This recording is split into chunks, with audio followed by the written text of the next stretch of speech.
और चलिए अब एक नजर the untold stories of Modi पर।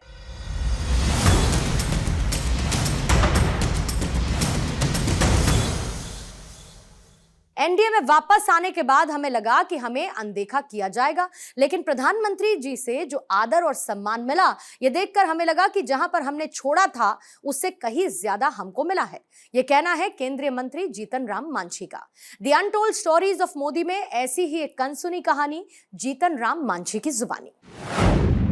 बीच में हम चले गए उधर, तो फिर इधर जब हम एनडीए में आए हैं तो हमको ऐसा लगता था कि चूंकि हम बाहर निकल गए थे तो हमको लोग नेग्लेक्ट करेंगे। प्रधानमंत्री से मिलने के लिए आए थे और आवास पर ही उन्होंने हमको समय दिया, जबकि हमको ऐसा लग रहा था कि प्रधानमंत्री जी समय देंगे या ना, लेकिन हम अनुग्रहित हैं कि हमने समय मांगा तो हमको समय उन्होंने दिया।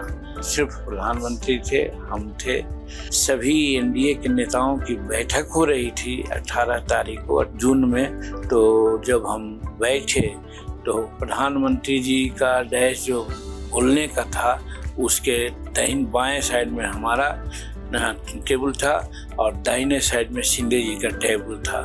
तो ये हम समझे कि इस तरह का सीटिंग अरेंजमेंट हुआ कि जैसे प्रधानमंत्री जी हमको देख रहे हैं, हम उनको देख रहे हैं। फिर जब प्रधानमंत्री को रिसीव करने की बात आई तो 5 आदमी को चुना गया।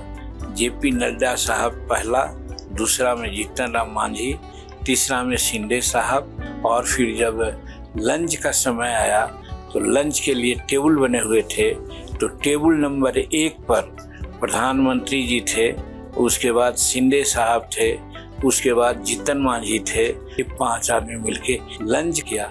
तो ये हमको लगा कि जहां हम छोड़े थे उससे ज़्यादा हमको महत्व और प्यार मिला। तो इससे भी हम बहुत अपने को भाग्यशाली समझा।